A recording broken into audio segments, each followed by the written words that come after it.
You don't get another opportunity to relive today. There's no rewind button for this week. You can't go back and erase the last 5 years. But what you do have, what's in your hands right now, is the next 10. And the way you choose to use them will affect everything. Not just how much money you make, or where you end up living, or what fancy title ends up beside your name. It will influence who you become as a person, who you have the power to lead, and what kind of legacy you eventually leave behind when it's all said and done. 10 years can feel like a long stretch of time until it's over, until one day you wake up and realize a whole decade has flown by. And what were you doing?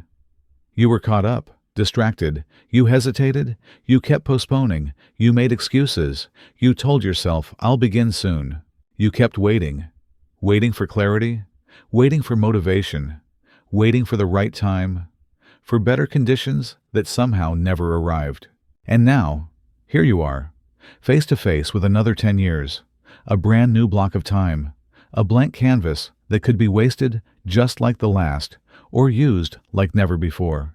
And here's the part you must understand more than anything else. You get to decide. You get to shape the outcome. You get to write the story. You choose the direction from here. You decide whether you'll look back on the coming decade with regret or with pride. Because 10 years won't change on their own. They only change when you take control. When you have a clear plan, a specific goal, and the courage to make firm decisions.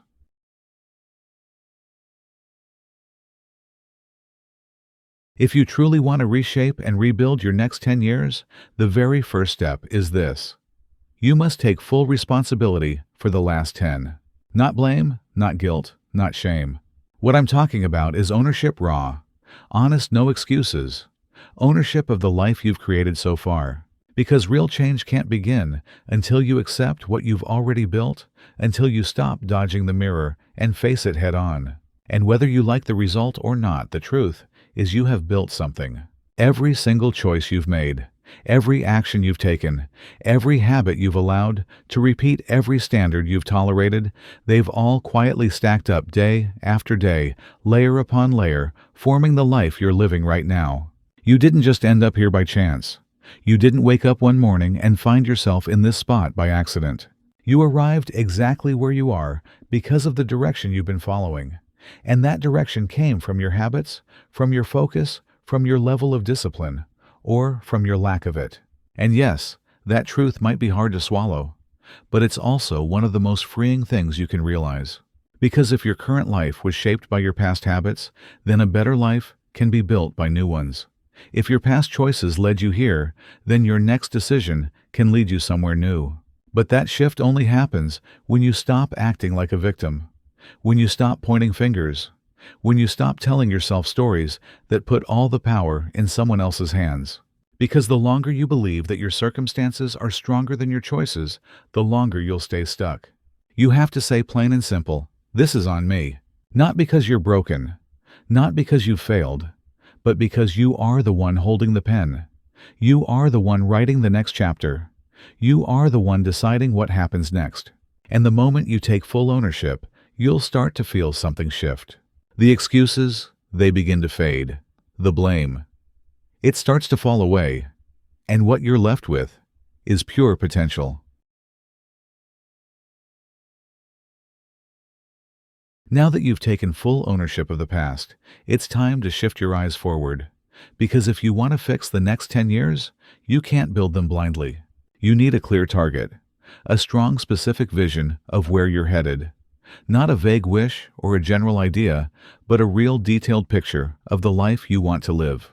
So ask yourself with full honesty, what does your life look like 10 years from now? Let's start with your health. What kind of body do you wake up in every morning? How do you feel when your feet hit the floor? Do you have energy that carries you through the day? What healthy habits have become automatic, so deeply ingrained? You don't even think about them anymore. What are the personal standards you live by now? No longer negotiable, no longer optional. Now move to your finances. What kind of income are you bringing in each month? What do your savings and investments look like? What financial skills have you mastered over the past decade? What business or career did you finally build and grow? And what big risk did you stop avoiding, the one that opened new doors? What about your relationships? Which connections have you made stronger? Who did you finally let go of, and why? What hard conversations did you stop avoiding? What healthy boundaries did you put in place? And who did you become in the process, as a partner, as a parent, as a leader, or as a friend? And finally ask yourself, what does your mindset look like 10 years from now? What fears no longer hold you back? What limiting beliefs did you finally rewrite? What self-defeating stories did you dismantle for good? What kind of identity have you stepped into, the version of you that used to feel impossible, but now feels normal? You've got to see it clearly. You've got to feel it deeply. You've got to want it so badly that no excuse, no distraction, no setback is strong enough to knock you off course. Because when your vision is foggy, your effort is weak. But when your vision is sharp and strong, your actions begin to follow almost naturally. And here's the key. You don't just write it down once and forget about it. You write it every day. You keep it alive in your mind until it becomes real, until it becomes part of who you are, not a distant dream you visit once in a while, but a daily standard you live by. Because a vision written down becomes a compass. And without that compass, you drift. You get pulled by distractions, by noise, by what's urgent instead of what's truly important. And if you're serious about designing the next 10 years, you can't afford to drift anymore.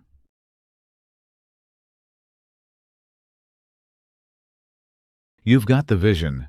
You've got the picture of what the next 10 years could look like. But that's not enough, because clarity on its own won't carry you. Clarity is powerful, yes, but clarity without action, it fades.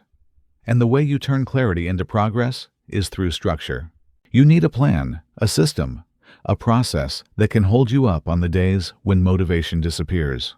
Not because the plan will be perfect, because it won't, but because without structure, your emotions take over. Your energy will rise and fall. Your motivation will come and go. But structure keeps you grounded. It holds you steady when everything else wavers. So you break it down. What needs to happen this year to move you closer to that 10-year vision? What needs to happen this quarter, this month, this week, today? You reverse engineer your future. And then, this is key, you put it on paper. You don't just keep it in your head. You put it on your calendar. You embed it into your daily habits. So that every day, you're not just trying, you're executing. You're acting with intention. You build habits that serve your vision. You create routines that make excellence automatic. You eliminate distractions before they show up. You stop making the same decision 100 times. You decide once, and you install it as a ritual. Because this isn't about being perfect. It's about being consistent. 10 years won't be shaped by what you do occasionally. They'll be shaped by what you do daily. Repetition is what changes your life, not bursts of intensity. And yes, you will be tested. The world will pull at your attention. People will misunderstand your commitment. Your old self will try to drag you back. But if your vision is solid, if your structure is in place, if your standard is higher, then nothing can stop you.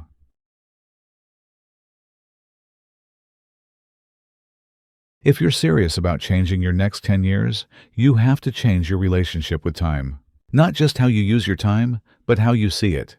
Because time isn't something you manage casually. It's something you honor. It's something you protect. It's something you invest intentionally, strategically, and unapologetically. Most people treat their time like it's endless, like there's always more tomorrow. They waste it like it's renewable. But the truth is, you won't get this time back. You don't get to buy more hours. You can't borrow extra days. You can't earn back lost time. And yet, people still spend hours watching TV, scrolling, endlessly gossiping, postponing, and they call it relaxing. But let's be honest, it's not relaxing if it's robbing you of the future you want to create. So if you really want to redesign the next decade, start by asking one simple, uncomfortable question. Where is my time actually going? Not where you think it's going. Where it's really going. Because clarity without accountability, that's just self-deception. So you track it. You write it down. You look at it on paper. You measure how much time you spend working toward your goals versus how much time you spend avoiding them. You see how many hours you invest in your health, your relationships, your growth, and how many slip away without purpose. And when you see the gap, because there will be a gap, you don't panic. You don't beat yourself up. You refocus. You build a better plan. And that plan? It starts with priorities. Because not everything matters equally. Not every task deserves your time. Not every demand deserves your energy. If you treat everything like it's urgent, you'll never get around to what's important. So you identify your top goals, the ones that, if accomplished, would make everything else easier or irrelevant. And you protect time for them, like your life depends on it, because in a way, it does. You don't try to squeeze your biggest priorities into leftover hours. You start with them. You block them first. You build your schedule around those big rocks, not around other people's emergencies.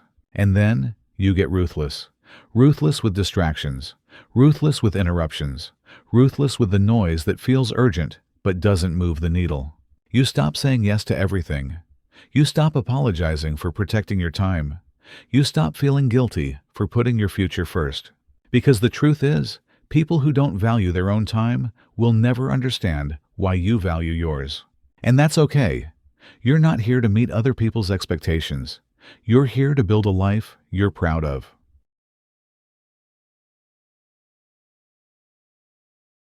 Managing your time is only part of the equation. If you want to change the next 10 years, you also have to raise your standards. Not just your goals, your standards. Because goals are where you say you want to go, but standards are where you refuse to stay. And until you raise the floor of your life, the ceiling will never hold. Most people think success comes from dreaming bigger, from setting higher goals. But that's not where the breakthrough happens. It comes from refusing to accept anything less than progress. From drawing a line in the sand and saying, "This is no longer acceptable. This is the last day I operate at this level." See, most people try to climb higher without changing who they are underneath. They try to build a mansion on a foundation made of sand. But here's the truth.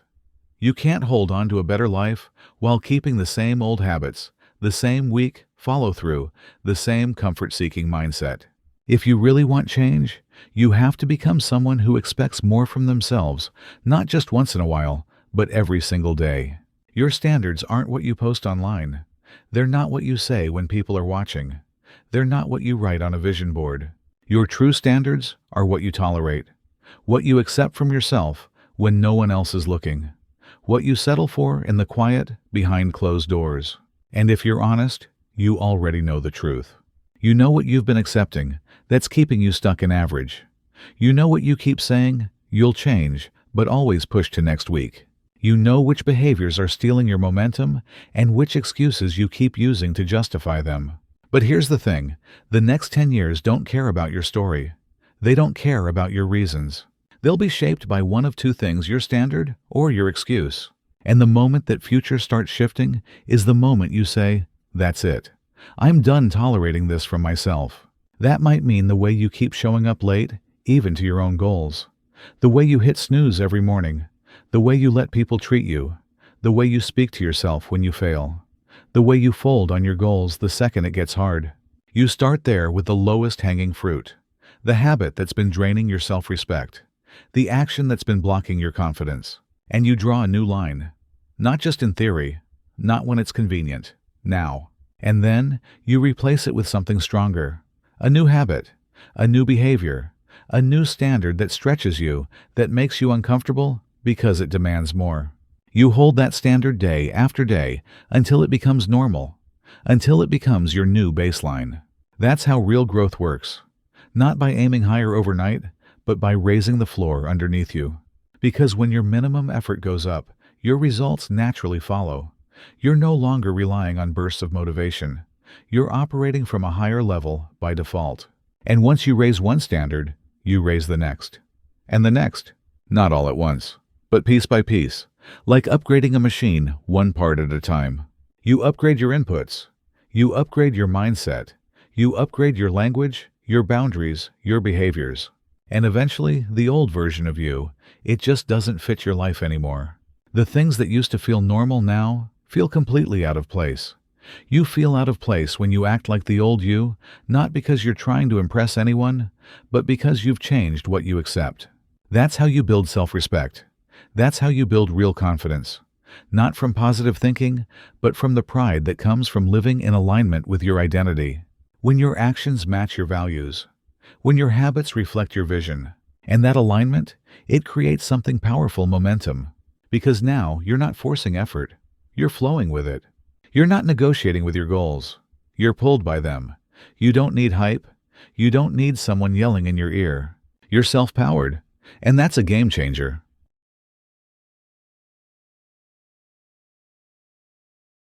If you're going to fix your next 10 years, you also have to fix your relationship with pain.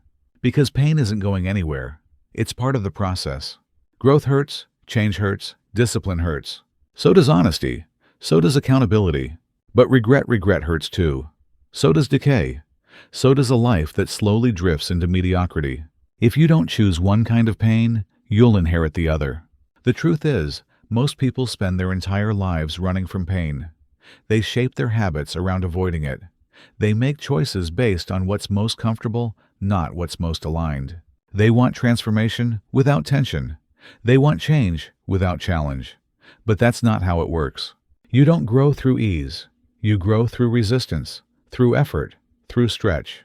You grow by choosing the hard thing, the thing that makes you face yourself, the thing that demands you break a pattern or confront something uncomfortable but meaningful. If you want these next 10 years to count, you must become the kind of person who leans into pain on purpose. Not recklessly, not to suffer for no reason, but because you understand what pain is trying to tell you. You learn to see pain as a signal, not a stop sign, but a compass. Because pain will point you toward the place where you've stopped growing. It will reveal the habits that don't fit your future. It will show you the conversations you've been avoiding, the truths you've been suppressing, the goals you've been procrastinating on. Pain is information. It's feedback. So when it shows up, you don't run from it. You lean in. You ask better questions. Why is this bothering me? What part of me is being exposed here? Is this discomfort a sign to quit, or a sign that a breakthrough is near? That's the shift. You stop asking, how do I avoid pain? And you start asking, how do I build capacity for it? Because the life you want doesn't require less pressure, it requires a stronger you. That's how you stretch your body, your mind, your spirit. Not by avoiding tension, but by moving through it. Through the right kind of pressure. The kind that sharpens you, that forces you to level up, that molds you into someone who can carry more and stay centered while doing it. So you stop negotiating with resistance. You stop waiting for it to get easier. You build habits that walk toward the hard thing. You do the reps, you make the calls, you have the hard talks. You go to the gym when you're tired. You sit down to write when the inspiration isn't there. You stop needing to feel ready. You stop waiting for convenience. You act from identity, from commitment, from standard, not from mood. Because moods shift, but standards don't. And when you live that way, something powerful begins to happen. You stop breaking every time life gets heavy. You stop folding when things get hard. You build durability. That mental toughness most people talk about, but never actually develop. And you don't build it in easy moments. You build it in the early morning when you get up anyway. You build it when you follow through, even when nobody's watching. You build it when you choose integrity over image, structure over chaos, principles over popularity. And the more of it you build, the more pressure you can handle, the more weight you can move, the more life can throw at you without shaking your center. Because now you're not just hoping to succeed, you're forged for it.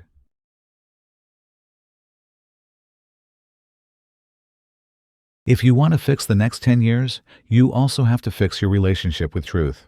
Not just surface truth, not convenient truth. I'm talking about the kind of truth that stings, the kind that humbles you, the kind that forces you to confront who you've really been so that you can finally become who you're meant to be. Because most people aren't stuck because they lack knowledge. They're stuck because they lie to themselves. Quietly, subtly, over time. They twist the truth just enough to stay comfortable, just enough to avoid full responsibility, just enough to stay out of the mirror. They say I'm doing my best, when deep down, they know they've been distracted. They say I'm trying, when they know they've been avoiding. They say I'll start soon when they have no real plan to start anything. And they keep repeating these lines until they become reality, until those excuses turn into identity. But if you want to rewrite the next 10 years, you have to become addicted to truth. You have to become obsessed with honesty. You have to stop lying to yourself, no matter how small the lie feels, no matter how harmless it seems. Because every lie, even the little ones, pulls you further away from who you could be. So you begin with the question, where am I lying to myself? You take a hard look at your habits, your results, your attitude, your excuses, and you dig. You don't flinch, you dig deeper. What stories have you been repeating that help you justify staying stuck? What patterns have you been protecting by hiding from the truth? You don't do this to punish yourself. You do it to free yourself. Because nothing can change until the truth is told, until the lights get turned on, until the illusions fall away. Truth is the foundation of transformation, and the moment you speak it out loud on paper to yourself, you gain access to a level of clarity that most people never experience. You see what's holding you back. You see the gap between your actions and your values. You see the disconnect between your words and your follow-through. And yes, that clarity is painful, but that pain is productive. Because now, finally, you can do something about it. You can rebuild. You can realign. You can take responsibility not for the person you wish you were, but for the person you are right now. And from that place, anything becomes possible. You stop pretending you have no time. You stop pretending you're confused.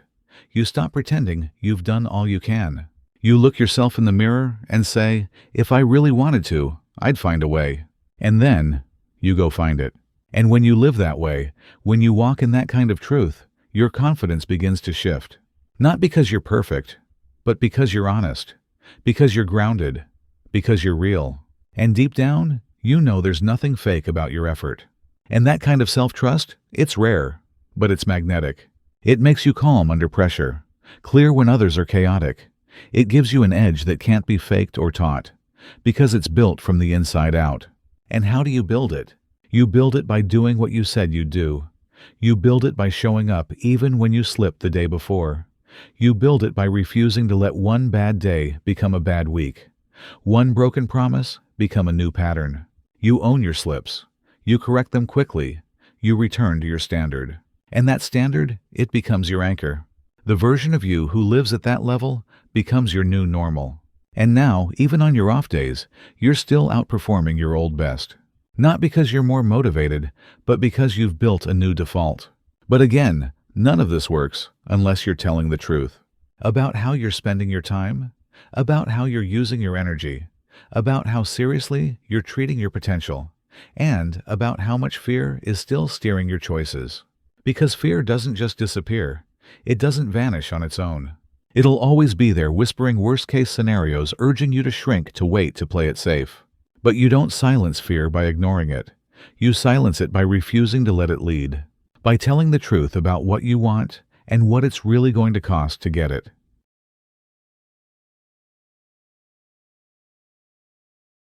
Growth has a price. Let's be clear about that. If you're going to fix your next 10 years, you have to decide what price you're willing to pay. Because transformation isn't free. It's not cheap. It doesn't come wrapped in comfort. It costs something real. It costs you your comfort zone. It costs you your old patterns. It costs you relationships that no longer serve where you're going.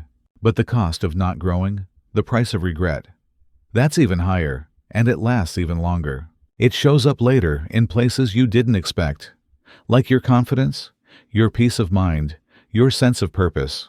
So at some point, you have to stop hoping for change without cost. You have to stop waiting for growth to feel convenient. You have to choose your price. You have to ask yourself, what am I still trying to hold on to that's keeping me small?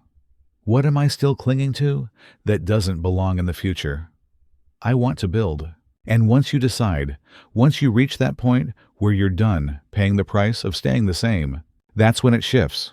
That's when commitment becomes real. You stop negotiating. You stop postponing. You stop drifting. And you start building. Not all at once, but one decision at a time. One honest day at a time. One consistent step at a time. And you surround yourself with the right voices.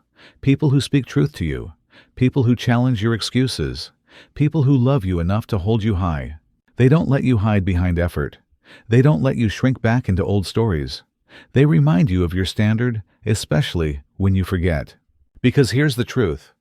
The next 10 years won't be built in isolation.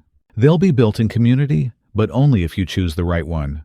The one that lifts you, the one that calls you forward, the one that refuses to let you waste your potential.